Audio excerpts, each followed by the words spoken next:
Okay, I'd like to first of all thank everyone for coming today. Before we start out, I'd like to give a message to our fan base and say thank you very much for your support this year.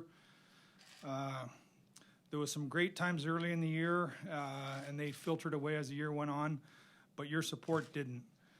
Coming to the arena every night and playing in front of a sold-out crowd, to hear the cheering, it doesn't go unnoticed. We understand that this fan base is thirsty for a championship team. We've taken a step backwards this year. That responsibility lies firmly on my shoulders. As I said to Mike and the players, every contract, whether it's a player, coach, trainer, has my signature on the bottom, and it's up my responsibility now to get this going the right direction. But again, to the fans, thank you very much for your loyal support. We understand your frustration. We share your frustration, and we'll do something about your frustration. With that being said, the easiest way I find these events is for you to ask me questions that you want answers to instead of me trying to read your mind. So I'll just open it up to any questions you guys might have. For starters, can you tell us about Tarasenko's injury? He told us he's going to have surgery. I have heard that, quite honestly. I haven't talked to Vladdy since the meeting. He has a dislocated shoulder. I heard last night that he was going to sleep on it. He and obviously the medical trainer have talked. I'm going to go back in there and get more information. If he does get the surgery, it'll be an injury I think a lot like Berglund had, a lot like Sanford had. Unfortunately, we have time on our side to heal that. Those are usually shoulder surgery, usually 4 to 6 months. That'll get us hopefully time right for the start of training camp, or certainly by the start of the season. Are there any other off-season surgeries? Again, I got the list last night. There's more bumps and bruises. I'm not really sure. Have you heard any other surgeries? No, I haven't heard of any other surgeries. Again, we were preparing for our meeting this morning and all that other stuff, and I quite honestly haven't spent a lot of time on that because I know that's going to be there in a couple hours. In your view, what was the biggest difference between the hot start and then the cold stretch that you had? Well, for me, it was goal scoring. That's what it came down to. Army can give you the stats. I think the stats are pretty staggering. As far as the beginning of the year, we were scoring goals, we were winning games, and when we stopped scoring goals, I think that it started to affect individuals like Jake. I think it put focus on him. Our goals against didn't increase a whole lot during that time, but our goal production went down, and obviously start to lose games. There's obviously more to it than just that. I think at that time we weren't good enough in our game. Our focus, again, I'm not going to get too much into it. Our power play, obviously, that's a huge factor there. We weren't finding a way to score enough goals. We weren't finding enough resilience to get out of that time until the trade deadline, quite frankly, and then that was when the final push was made, and we started to become a good team again. Doug, you just said a minute ago that it's on my shoulders and I'm going to do something about it. I know it's impossible to get into a ton of detail in this press conference, but what are your number 1, 2, 3 priorities on what you can do to change things? Well, I think I want to sit with Mike and the coaching staff and some of the stats that have crystallized themselves. I think the first 31 games we were plus 13 in the win-loss column. In the next 32 we were minus 4. So when you're minus 4 for 40% of your season, that was up until the trade deadline. Minus 4 puts you in the bottom 5 or 6 winning percentage in the league. So we have to find out why we went through that stretch. We also have to find out why we weren't able to get the power play to the level it needed to be to make a difference. I think if you're 7th in the NHL in goals against for the entire season, if our power play, if both ends of our special teams are in the top half, we're not having this conversation. I don't know if we'd have it in June, but I guarantee you we're not having it today. There's other things internally that I think are better left internal of why we get there and what we're going to do about it. But as I said, I think one of the concerns is you focus on goal scoring. It's an area of concern, but if it's not proper goal scoring, you just lose by one more goal. We have to defend correctly. We have to play in the correct fashion and score an extra goal. What we saw, I think, in that middle stretch is we lost more. We weren't scoring, but we were giving up way too many quality chances. We pushed the offense. We stopped doing the things that we needed to do to get better. So what we need to look at is both ends of the special teams. Can we incorporate younger players into our group? Is that the answer? Do we need to look how we prepare for our home schedule? I think that's mandatory. You can't have the home record that we have and be satisfied for a whole host of reasons. This is a Midwestern town with quality. I don't want to call them blue collar because that's not a bad term. But the people that come here work for a living, and we need to send them home happier than we sent them this year. For no other reason than they're paying their hard-earned money, and they need to go home happier than we sent them this year. I think if we're in the top 10 home records, we're in the playoffs. So there's things that we have to work on that probably are best to be worked on behind closed doors. One of the things I'm going to try and guard myself against, and I hope I can do it, is to make any statements here that are going to be thrown back at me next December when they don't work out. Positionally, though, center, top six forward, is that what you're going after, and is it possible this summer? It is possible. Acquiring a first-round pick allows us to, again, get back in the trade market if we want. A lot of the people that have followed our team all year, there was names that were bantied around at the trade deadline of scoring players. We weren't going to get in the rental market at that time. If you look at those names that you were talking about more than we were talking about, all those guys are still with their current teams. So it's not like those players were moved to different teams and we missed out on. Maybe the market comes back on certain guys, but the reality is the market's going to open up on a whole host of teams. There's a number of teams that are disappointed today, and in 2 weeks, there's going to be 8 more that are really disappointed. And as that number starts to grow, talks start to continue. So I think Robbie Fabry coming back, I don't want to put too much pressure on him, but we expected him to be part of our core group of 6. Whether he can do that or not, I don't know. But if we can add, Robert Thomas is a young player, Kairu is a young player, Samuel Blaze is a young player, Tage Thompson's a young player. But what we've talked about is that's competition between those guys for 1 or 2 spots. I don't envision a roster next year that has 9 or 10 players, 21 or under on it. I don't think that's the recipe for us to get to where we need to go to. Doug, you chose to be a seller rather than a buyer at the trade deadline. Why would you take the long-term view there instead of trying to get immediate help? Well, as I said, I looked at games 32 through 62 or 63, and we had a 44 winning percentage. So if you take 40% of your season and you're at a 44 winning percentage, I just felt that there wasn't enough information there to say you were a player away from contending for the Stanley Cup. Now, if you reverse that, if our first 31 games were at a 44 winning percentage and our next 32 were at a 71 winning percentage, there'd be new players here. But my job is to somewhat deal in reality, and I firmly believe this, that the managers don't tell players what's going to happen at the deadline. Players tell the manager what's going to happen at the deadline. And I believe that our record for 40% of the season, the most current 40%, indicated that it wasn't the time to buy. There's a lot of veterans on this team that have played big minutes in the past and helped the Blues have a lot of big victories. But a lot of those guys this season repeatedly said, for whatever reason, the foot was taken off the gas pedal, or he let up in games, had a lead that got away.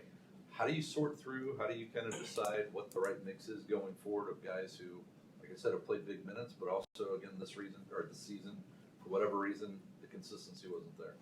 I'll start it, and I think it's probably a better question for Mike. I think that's what we have to, Mike and I and his staff have to dig down into, is that the formula that we had this year didn't breed the success we needed. We have to find out what's wrong with that formula.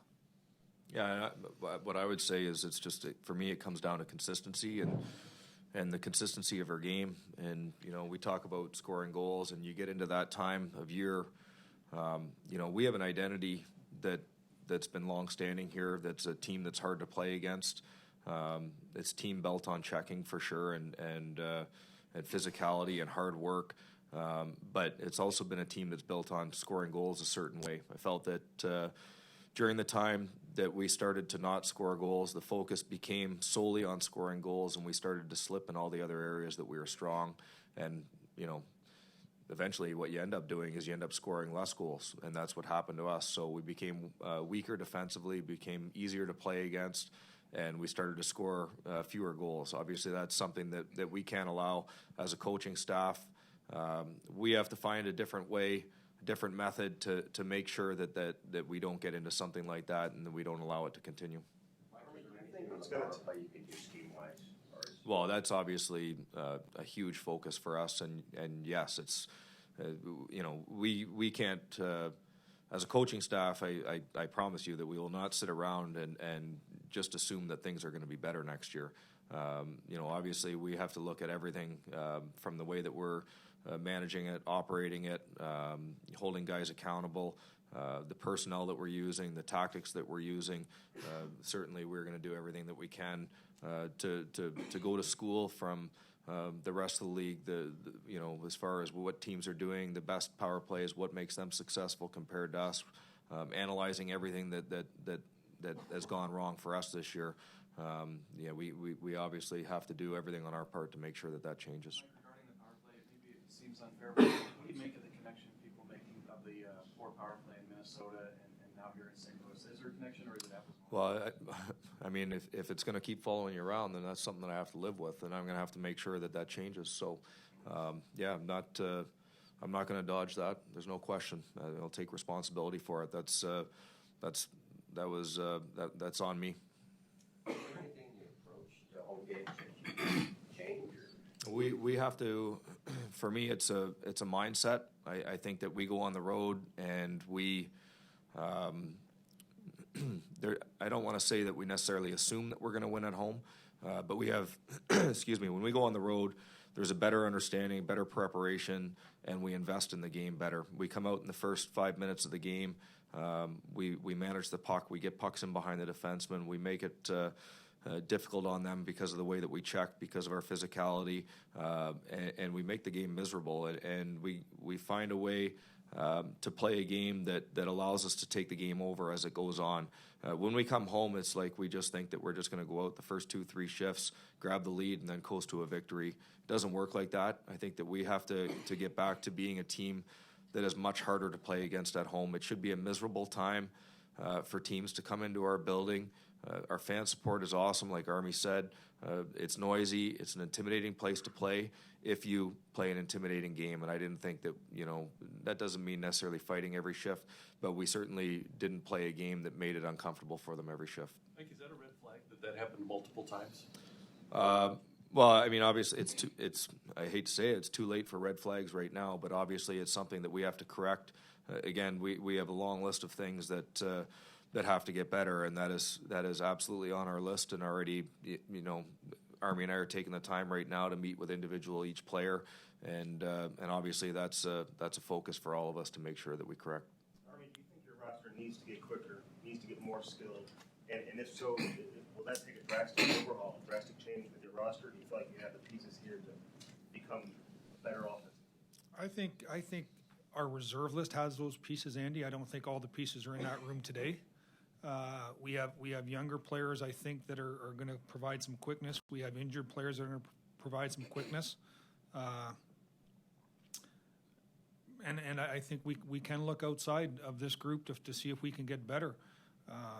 Free agency is an avenue that can get you better, but the reality is we're one of 31 and probably one of 8 or 9 with decent cap space that has an ownership group willing to spend it. There's probably another 10 teams that have good cap space but don't have that same desire from their ownership group to play at the cap. Our ownership group for 7 years has let us be at the cap. We're not a small market team. we're a mid-market size city. We're not a small market team in the NHL. That's a fantasy. When I hear and read that, your market size is what you spend. We spend to the cap. We've had excellence. We've never reached our goal in the playoffs, but we've had a good run here. We got to get back to that run, and then we got to push it through. But commitment from ownership, commitment to compete against the New York Rangers, the Detroit Red Wings. Teams are in the same situation we are right now. The Toronto Maple Leafs. We spend the same money they spend.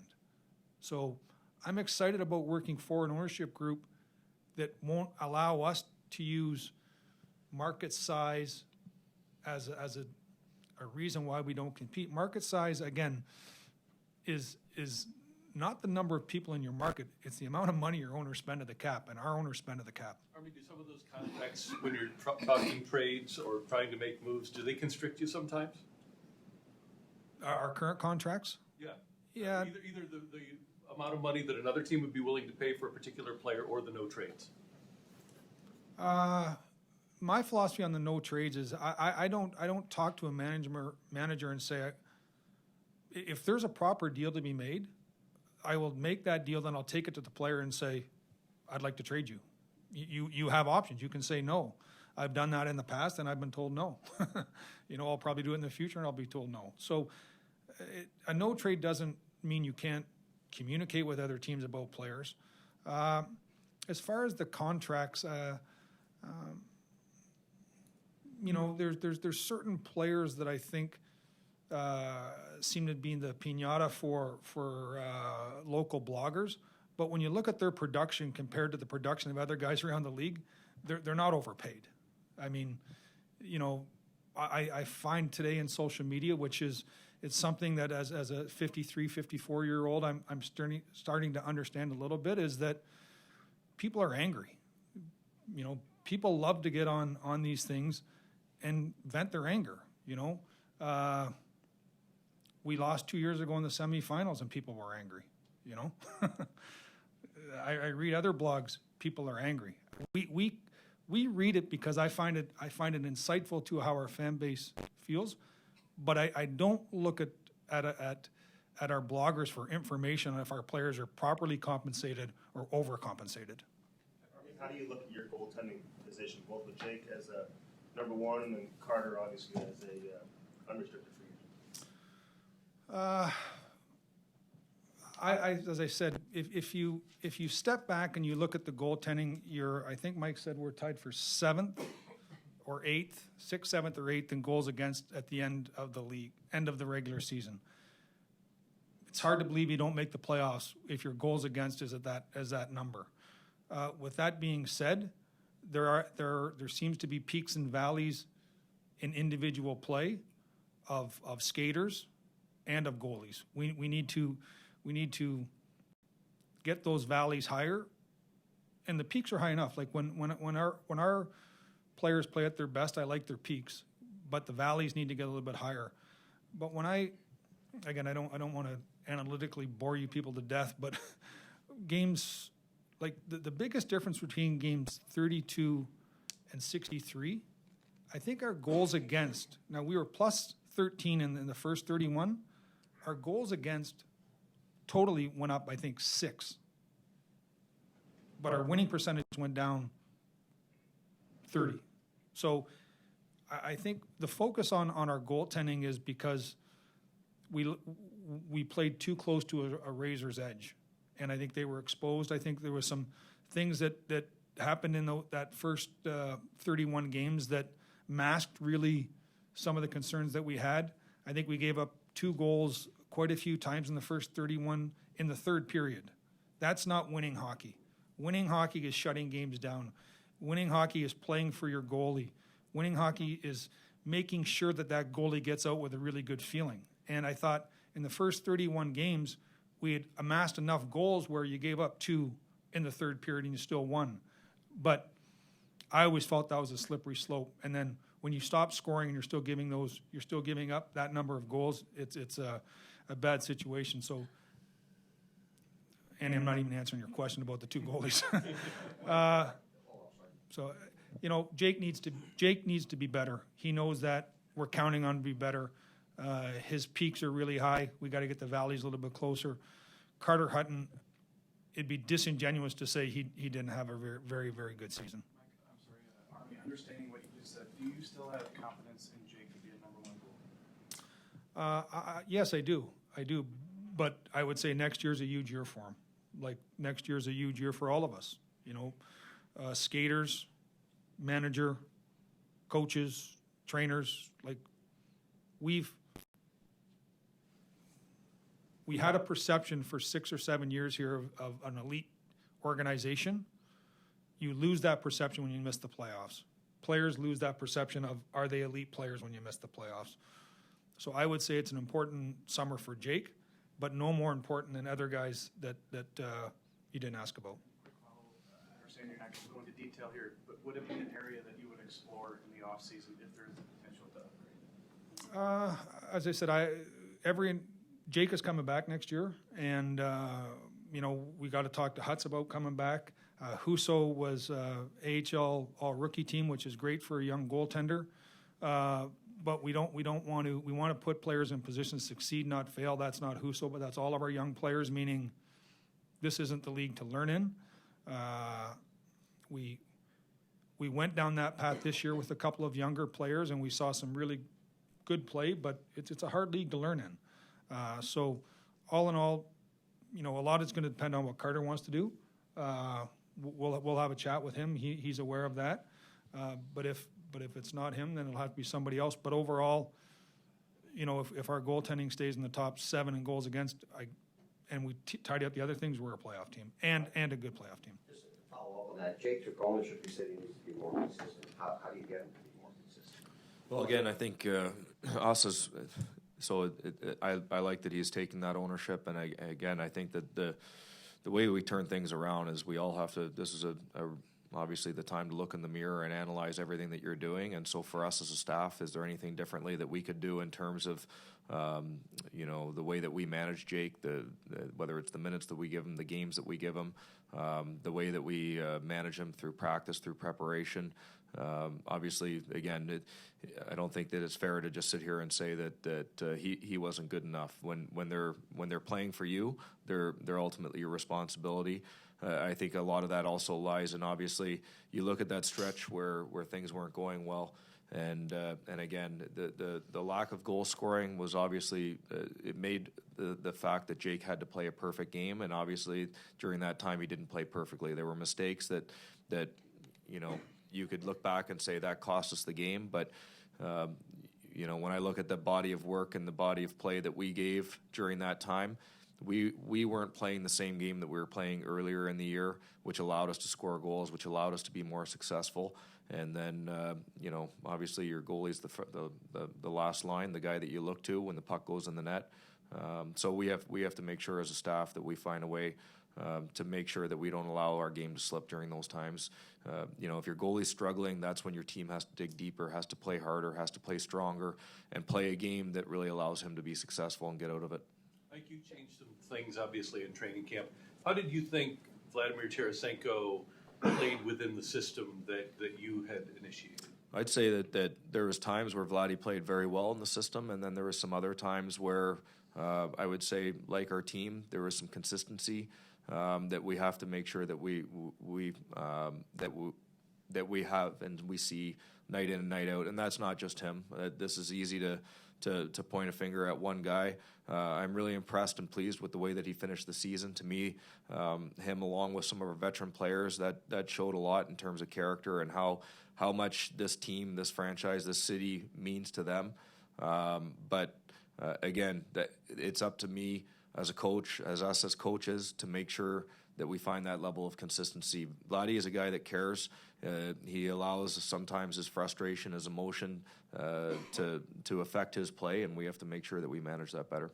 Doug, going back to Carter a little bit, he did say earlier that you haven't had a lot of conversations because you're just so focused on trying to make the playoffs. But how much of a priority is it going to be for you to maybe try and keep him to make sure he's here next year? Yeah, he and I had a conversation this morning. I said I'd reach out to his agent.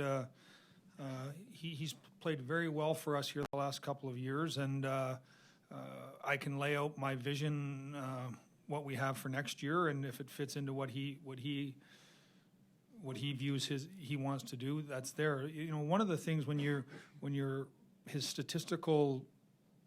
at the stats in the NHL where he's positioned, he may view an opportunity with a different team that may be looking for a number one and be paid like that to go to that position. So it's a negotiation more than anything. I don't think that's a lack of desire for him to want to stay in St. Louis. He started a family here. There's certainly not a lack of desire for us to keep him in St. Louis. But again, it goes into the bigger picture of how much money do we want to spend and where else can we spend it and what is the proper allocation to allow us to do different things. Army, when a team doesn't make the playoffs, it's kind of easy for fans, media, bloggers to question the room. Do you think there's any leadership void amongst the players? I think all those are fair questions. I think when you miss the playoffs, if we don't, we as in Mike and I, don't dig into every aspect of this organization from a hockey operations standpoint, Mike and I will dig into the players on this current roster. Marty and I and Al McGinnis and the rest of our staff will dig into our minor league roster, our scouting roster. At the end of the day, I think Bill Parcells, like, you are what you are. We're a non-playoff team. That's not good enough for our fans. It's not good enough for us, and it's certainly not good enough for our players. So do I think that the leadership is poor? No. But we have to dig in to confirm that. And well, let me rephrase that. I know the leadership isn't poor. It's what can we do to accent to make them better. That being said, it's there is something to be said, isn't there, for having a good player that has won before, and that because he's won could hold other people accountable? Yeah, I've seen that. You know, winning breeds winning. I look at a team now that had missed the playoffs for a couple of years in Boston. They kept their core together that had won. They've inputted younger players, but they're still driven by Bergeron, Chara, Rask. You know, guys that have been around winning environments. So I'd like to have winners here, but we're only, as you know, like the LA Kings. You're only one playoff away from having 20 guys that have won or 25 guys that have won. So to think that we can go out and bring in a player that has 2 or 3 Stanley Cups and all of a sudden life is good, I think it has to start more with what's in the room now. Mike, what was your take on the room?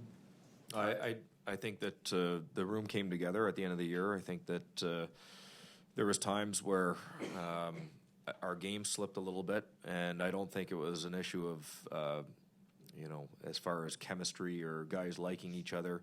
It's actually a very close group. But again, ultimately, you've got to find a way not to allow that to happen. So again, I think to Army's point, you can never have enough leaders. But you know, as far as looking at the core guys, the guys that we have, these are guys that have won here in the past, and they're guys that are going to win down the road as well. Don't question that. It's just we all, again, I know that we have the character inside the room, but that said, we're sitting here today having this press conference. We all have to look in the mirror, and we all have to bear responsibility for that. That falls on the leaders in the room. That falls on our top players. Obviously, that falls on us as coaches. And we've slipped here. And part of being a good leader and part of being a character person is bouncing back from that. Is showing a determination and really an accountability that forces you to come back, to be better, and to demand more of yourself. Mike and Doug, when individually, can you answer this? What's your biggest regret of something that you could have done that probably could have had you playing this week instead of having this conversation? Go ahead. Yeah. Well, I mean, it's hard to put it on one, to be honest with you. Again, I think that when we started to struggle a little bit there in terms of scoring goals, I think, we started to alter our practice, our mindset, our focus. As coaches, you start to try to coach offense. You start to try to focus on offense. And with that, I think that a lot of the things that we were doing a lot of things that made us a team that was hard to play against. And ultimately, you look at how we were scoring goals at the start of the year. You know, we weren't a pretty fancy, you know, just go and dipsy doodle through everybody and tic-tac-toe goals. We earned our goals through our checking, through our teamwork, through our team game. And I think that as we started to struggle a little bit as coaches, I think that we started to change the focus, and that allowed the players to you know, for their game, for our identity to slip. That was one for me. You know, I'll go back to the power play again. You know, looking at that, and I would say that you know, one thing that I feel that we've relied on a lot, obviously, is our top guys, and that group was out there consistently. You know, I really do believe that you're not going to win in this league, and you're not going to win, you know, meaningful games if your top players are not at their best. But that said, I think that we can have more accountability in there. You know, if guys aren't getting the job done, then we have to make sure as coaches that we don't just continue to roll players out there just because they're so-called our top players, or we expect them to be our top players. And I think that's something we have to do a better job of. Can Doug? Yeah. I would say, you know, I look back on the season, and you're always wondering what you could do differently. Probably the thing that I think about the most is the potential trades that were there. Were they worth two of our top prospects? You know, I didn't think so at the time. I still don't think so today. But all I know is it sucks sitting here today. It really does. So now, how would I have been if we had have moved two of our top prospects for a guy and be sitting here in 2 weeks? That'd probably suck more. So my job is to look to the future, but I have to understand the past and why we're here today. And as I said, this is on my shoulders. Like, I understand that. It's the decisions that I make that put us in this spot here today, and I take ownership on that, and that's one thing. But there's a lot of things that we've done this year that Mike and I have to talk about if it's the right thing. You know, one time I talked about, like, should we just put the guys in a hotel at home, come to the morning skate, go to the hotel, come back ready to play? We didn't do it. I'm wondering if we should have done it. There's all these things that flow beneath the surface that we think about. I guarantee if I said to the players, we want you guys to stay at a hotel during home games, they'd say you're crazy. But I was crazy not to do it because we're sitting here today. And we're sitting here today with a home record that wasn't good enough. There's lots of things that we did behind the scenes that I have to make sure that the decisions that Mike and I are making aren't what's easiest, but are what's best. I apologize for that. Doug, can you evaluate the job that Mike did in his first full season behind the bench, and then also evaluate the assistant coaching staff and do any changes to the assistant staff? Yeah, I thought, you know, I tie Mike to myself. I don't, it's not, you know, I think the coach-manager relationship is the tightest. It should be the tightest. For me, it's the tightest in the organization. We have to be on the same page. His successes are my successes. His failures are my failures. You know, there's conversations that Mike and I have where we disagree, but I've hired him to coach the team. You know, he understands my point of view, and some of the things I recommended he didn't do, and thank God. You know, some of the things that I recommended, he's probably saying, I wish I had tried. But you know, I think Mike's a hell of a coach. I think that he's going to learn from this. I know I'm going to learn from this. But I'm not sitting. It'd be disingenuous to say I'm sitting up here judging Mike or thinking that I have more answers than Mike Yeo has. That's not correct. Mike and I we're tethered together right now, and we're going to figure this out. That's one area where I thought it was good. I thought there was a lot of energy and freshness in there, but also I thought there was a lot of lack of experience that showed at different times. And how do you gain experience? You go through it. I expect we'll all be better next year, but you put in first-year coaches in the NHL, 3 of them at the same time, you're going to have peaks and you're going to have valleys, and I know all 3 of those guys are better today than they were when they started. You see a need for more experience there? That's something Mike and I are going to have to really dig into and digest. As you try to change this team, you've got both Gunnarsson and Bouwmeester, reasonably big money guys that you don't know if they'll be ready for the start of next season. How much does that impact what you'll try to do? Because you don't move them, and you don't know if you'll have them. Yeah, the reality is they're going to be here in training camp. You know, not that I'm trying to move those guys, but no one's picking up guys in their 30s coming off major surgeries. Like, so they're here. They're against our cap. I got to count on them bouncing back. The beauty of having players in their early 30s on the last year of their deals, if they want to play one more, they got to have a great year. So that's just the reality of probably our inner being, is that, you know, Bob Gainey, who I have a ton of respect for, you know, when he gave a long-term contract and I had a bad year, he'd say, it's hard to be hungry when you're full. Well, when you're on a 1-year deal, you're hungry. So I expect all those guys on 1-year deals to come back and be very good. I think it doesn't hamper. I think we have enough cap space. We think the cap's going to go up $4 million, maybe a little more, maybe a little less. We've created some space. I think we can be active in the market, active in trades for any player under contract in the NHL. So you've got guys of your own that probably want and need to take care of. Is that going to have any impact on what you do externally or not? Not really. I think that there's the arbitration process. I think we have 3 unrestricted free agents in Upshaw, Brodziak, and Hutton. Our restricted free agents, you know, it's a bad year to be a restricted free agent on a team that doesn't make the playoffs. It's hard to justify big raises, and some of them earn big raises, and they might have to go to arbitration to get it, because it's a difficult process to go to ownership and say, listen, these guys need to triple their money. We just missed the playoffs. Maybe someone else has to tell us that. Maybe we can find a sweet spot that we can do it. But there's some players I got a lot of respect for that I have to deal with this summer, and I want to show them the respect that they deserve. How much frustration Carl Brodziak had coming off one of his best years, who knows how long. Where do you stand on him? I'm going to meet with him and talk to him. I thought he had a great year. I thought he did everything that Mike asked.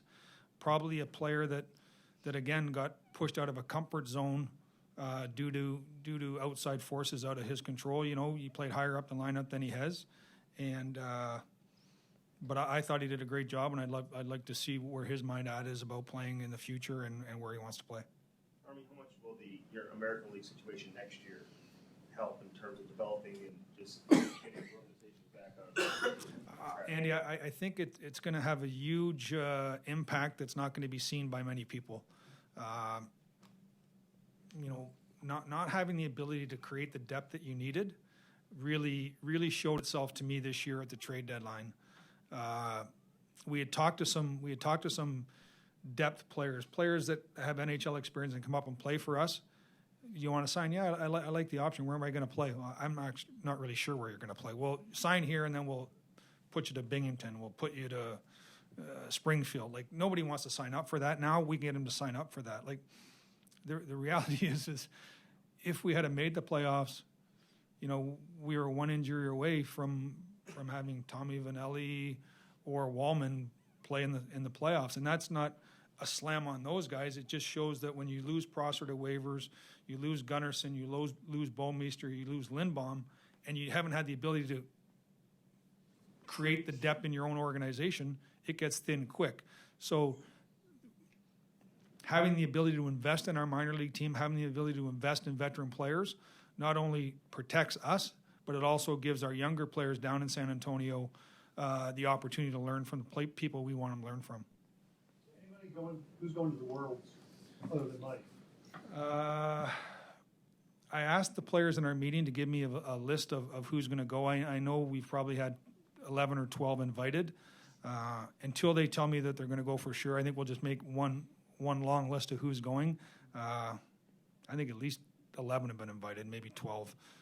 I'll wait to hear from them. So I've had a couple of guys that tell me they're going, but I'm going to wait till their countries and are ready to announce their rosters.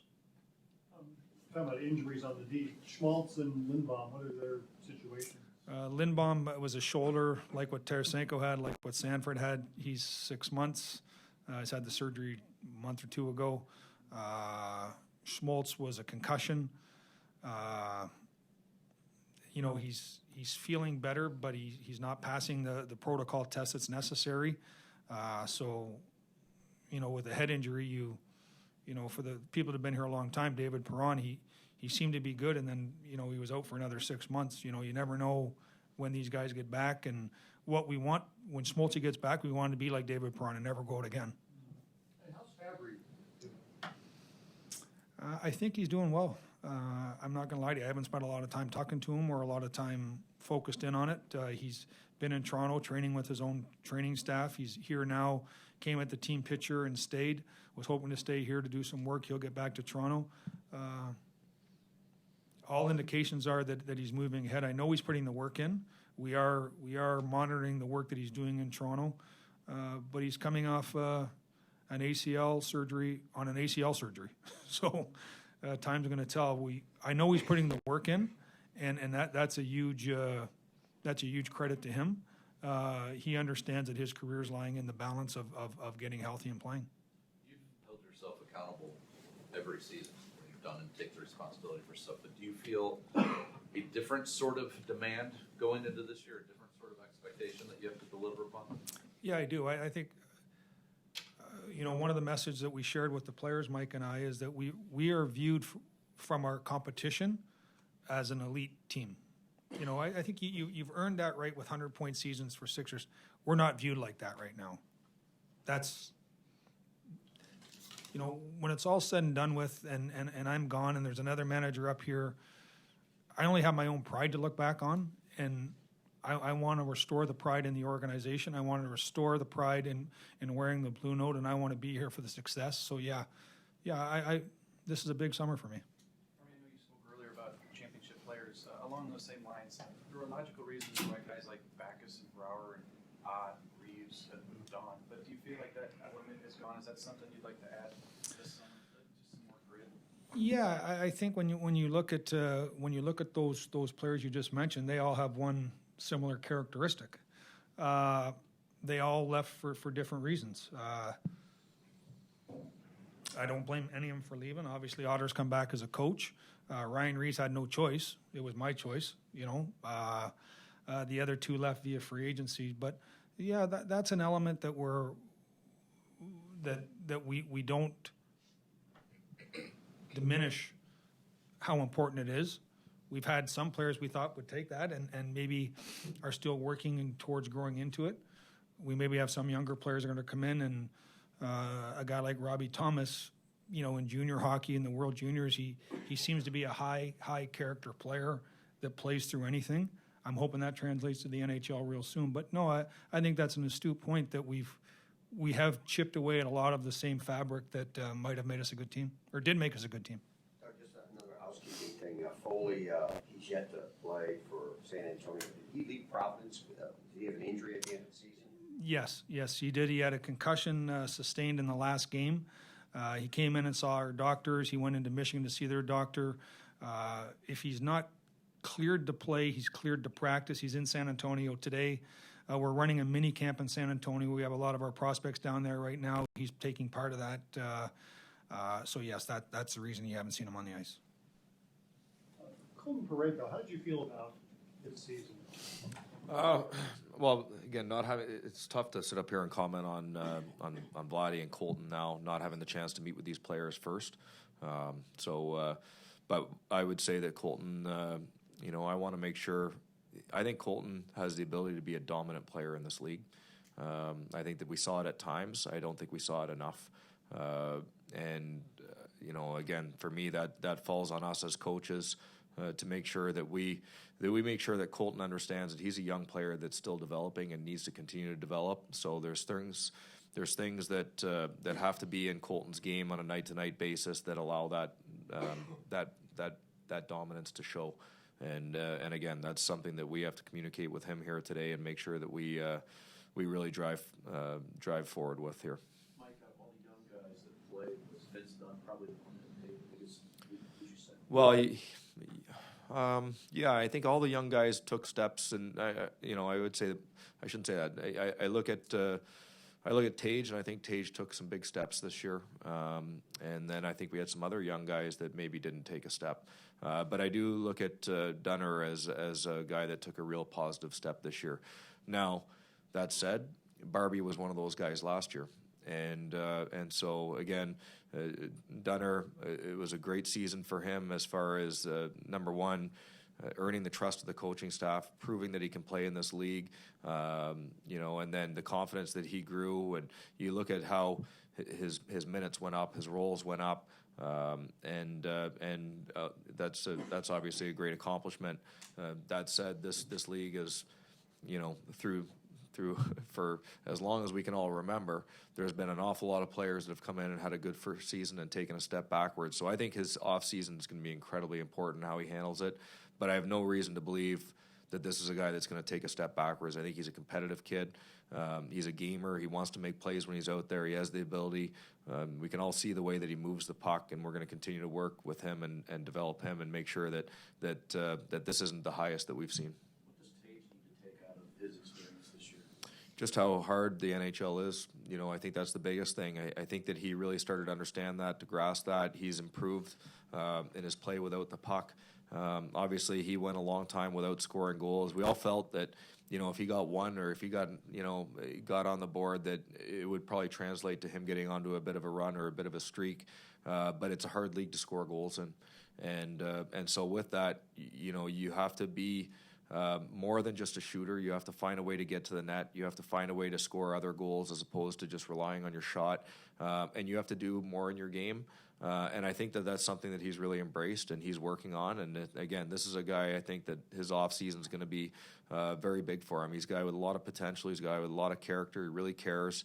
So I think it was, again, a good first step for him. And I think part of why it was so big and so important for him is he realized just how good this league is.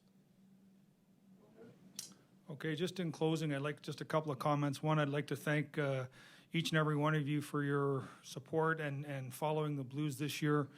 You're an avenue to our fans, some good, some bad comments, and I think that's what we want. I mean, hold us accountable. We need that. That helps us get better. And secondly, and most importantly, from Mike and I, Mr. Stillman, the whole organization, our thoughts and prayers to go out to the families in Humboldt, Saskatchewan. What we're talking about here today seems like a lot. It's meaningless. It's meaningless to what happened to those young men. Our thoughts and prayers are with them. Anything the Blues organization can do, we're going to step up. But to those people and those families, our hearts are with you. Thanks, everybody. Thanks, Chris.